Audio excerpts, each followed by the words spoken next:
Hi guys!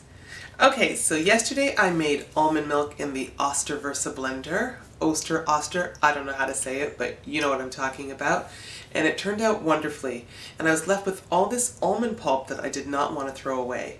So I looked up some recipe ideas and learned that you can make cookies. And possibly that's the simplest thing, and who doesn't love a good cookie? So I am now going to attempt to make almond cookies, mixing in a bunch of different ingredients to my taste, and see how they turn out. Don't have a dehydrator yet, but I'm going to do my best to either try to freeze some or bake some on a low temperature and see what the result is. So, without further ado, let's get started. Okay, so in this bowl I have some of my almond pulp. This is 1 cup that I put in here, and I'm going to add other ingredients to this. So I've decided, I ground up about 2 tablespoons of flaxseed. So I ground that in my little spice grinder. So I'm going to dump in 2 tablespoons of flax. And I hope that's not too much. In fact, I still have a little bit of the almond pulp left over. So depending on how this consistency seems, I can add more to that if I need to. This is a 1/4 cup of shredded unsweetened coconut.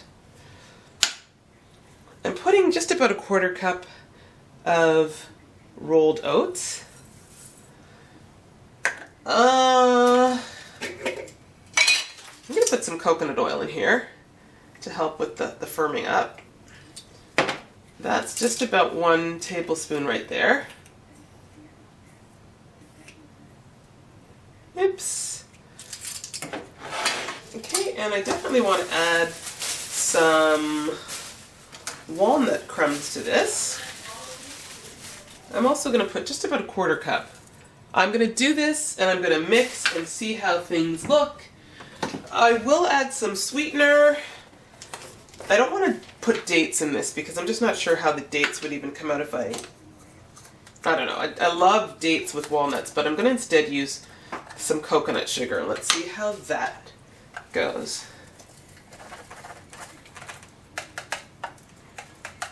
Okay, that's probably not enough. If you've dealt with coconut sugar, you know it can be a little bit hard and compacted, so I'm just getting a bit more out.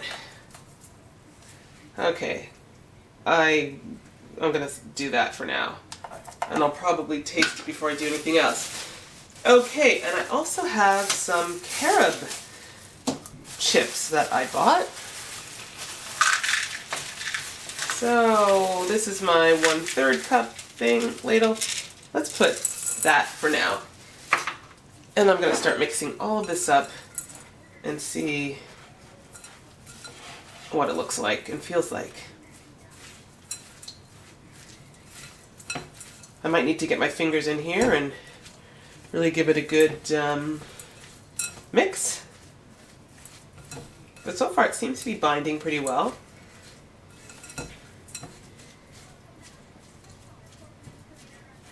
That's a bit of the coconut oil right there. So I think I am going to get a little messy with that, so I'll do that and I'll get back to you guys in just a moment. Okay, that didn't take long at all. That was so quick and easy actually. And this is the consistency. So it's just like a batter that you would make or achieve with you know, other ingredients, regular flour, all that stuff. I'm going to see if this will help me to shape them.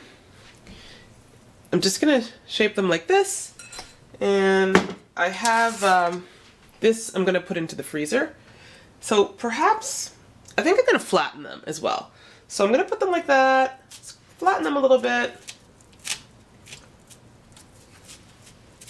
and put them in the freezer and see what happens. And I'm also going to do the same thing with some in the oven. And when the finished product is done, I'll get back to you guys. Okay, this is what they look like, and they're about to go into the fridge and the oven. I forgot to add that I did put some cinnamon. I decided, why not add cinnamon? I love cinnamon. And what better to add to this? So I've done that, and I will get back to you guys when the results are in.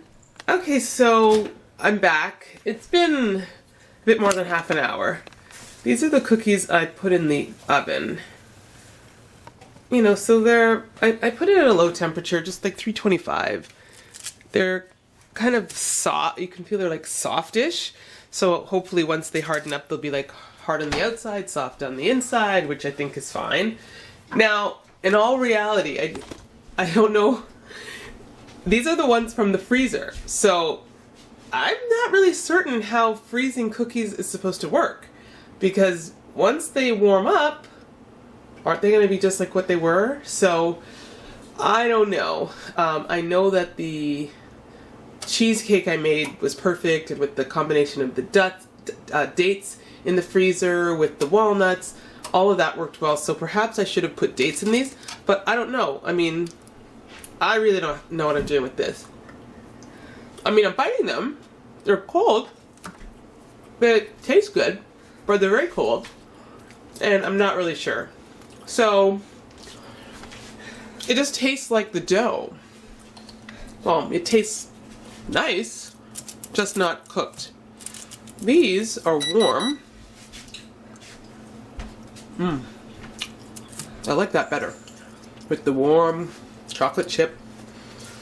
And I think that I might try.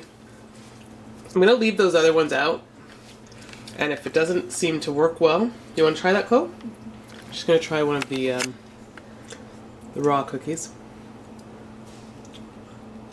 What do you think? Tastes like ice and almonds mixed together.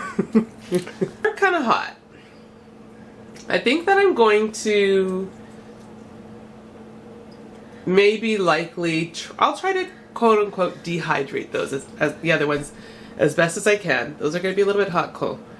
And I'll put them in at a low temperature, and I will see what the difference is. Really have no clue what I'm doing. Those ones are a lot better. But yeah, the baked ones are better. So, you know, it just makes sense to me. But anyway, alright, thanks for watching.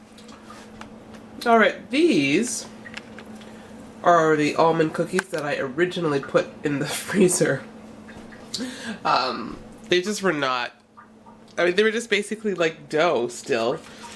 Or not quite, but I decided why not bake them at the lowest possible setting. So I baked them at 170 degrees for maybe an hour and a half.